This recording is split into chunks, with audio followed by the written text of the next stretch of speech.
Hello everyone. This video is continuation of University Questions Module 5.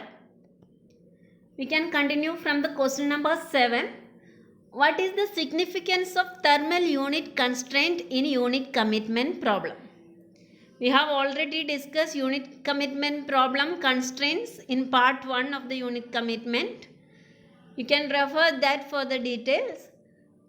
Thermal unit constraint is associated with thermal power plant.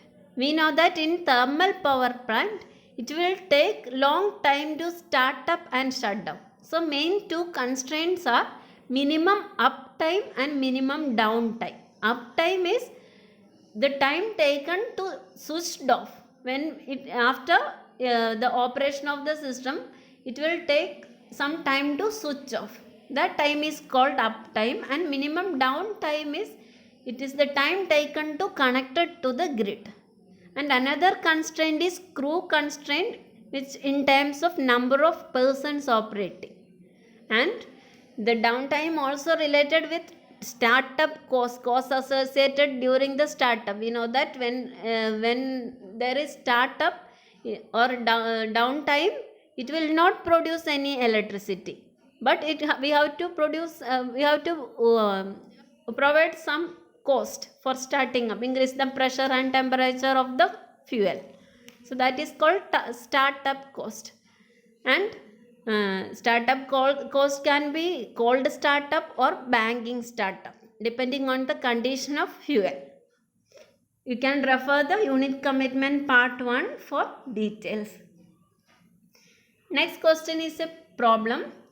A two-bus system shown in figure below. If a load of 125 megawatt is transmitted from plant 1 to the load, a loss of 15.625 megawatt is incurred. When a load of 125 megawatt is transmitted, the loss incurred is 15.625 megawatt. Determine the generation schedule and the load demand if the cost of received power is rupees 24 per megawatt hour. Solve the problem using coordination equation and penalty factor method. Incremental production cost of the two plants are given. Here we can see the figure. The load is near to the unit P2. So, there is no transmission losses associated with unit 2. Transmission loss is associated with only unit 1.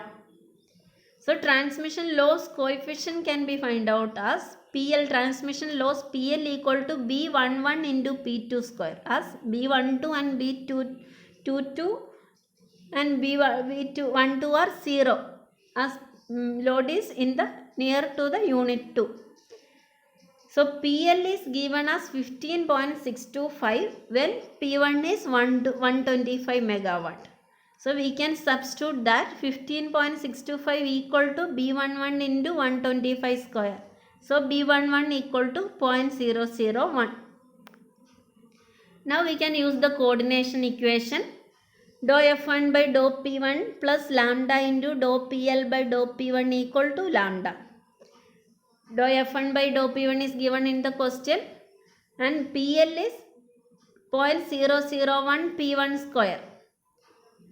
0.001 is the value B11. So, PL is, we can write it as PL equal to B11 0.001 into P1 square, or we can find dou PL by dou P1 as 0.001 into 2 P1, that is 0.002 P1. Substitute for dou F1 by dou P1 from the question. It is 0.025 P1 plus 15. 0.025 P1 plus 15 plus lambda into dou PL by dou P1 is 0.002 P1, that is equal to lambda. Here in the question it is given that the cost of received power is rupees 24 per megawatt hour. Incremental cost 24 per megawatt hour is the cost, that is lambda. So, we can take lambda as 24 and substitute the value of lambda. Then we can find out the value of P1 as 123.28 megawatt. Similarly, substitute in the coordination equation of plan 2. We know that in plan 2 there is no power loss. So there is no term of dou PL by dou P1. We can take dou F1 by dou F2 by dou P2 equal to lambda. So 0.05 P2 plus 20 equal to lambda, that is 24. P2 equal to therefore 80 megawatt. Now we can find the transmission loss as B11 P1 square, that is 15.19 megawatt, and load demand will be total generation minus loss. Total generation is P1 plus P2, 123.28 plus 80 minus loss is 15.19, that is 188.1 megawatt. That is the solution. Now we can move on. In the question, one more thing is asked. We have to solve the question using coordination equation and also using penalty factor method. So we can move on to penalty factor method.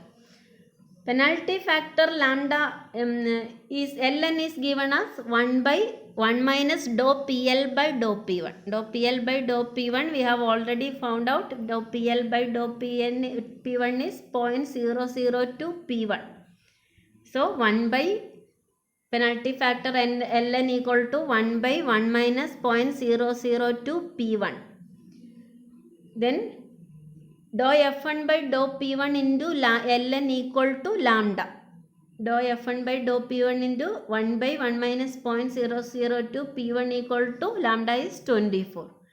And substitute for dou Fn by dou P1 equal to 0.025 P1 plus 15 by 1 minus 0.002 P1 equal to 24. From that we can find P1 as 123.28 megawatt. For the second generator, incremental loss is 0.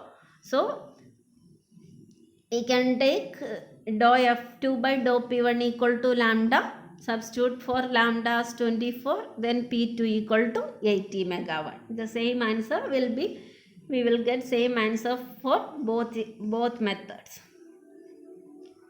Next question. Distinguish between economic dispatch and the unit commitment. Economic dispatch is actually the online dispatch problem. Depending on the online actual load demand, the generations are scheduled within the plant. And in unit commitment problem, it is pre-dispatch problem. There we have to schedule the unit such that the cost is minimum. And there should be some reserve capacity also. Unit commitment is actually the order in which the units are turned on or turned off for particular amount of load. We have already discussed the economic dispatch and unit commitment in detail in part 1 of unit commitment and economic dispatch problems. You can refer that videos and you can elaborate the things according to the mark distribution.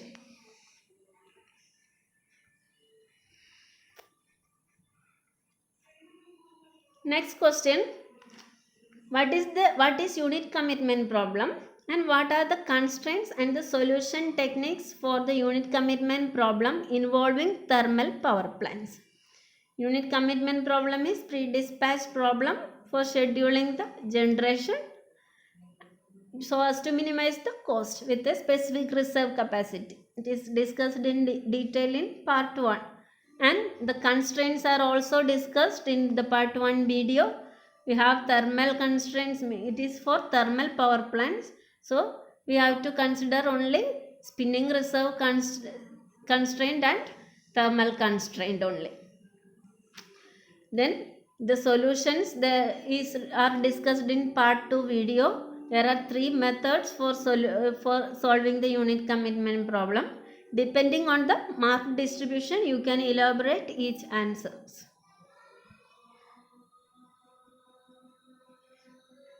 Next question. What is the significance of spinning reserve constraint in unit commitment problem? Explain with example.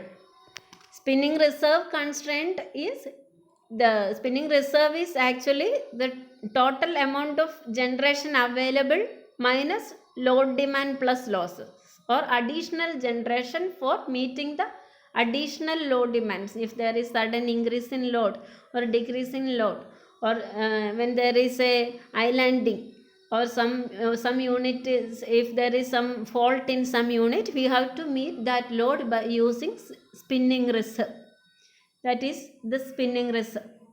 We have already explained in detail in unit commitment part 2. You can refer that, and one example also given in that.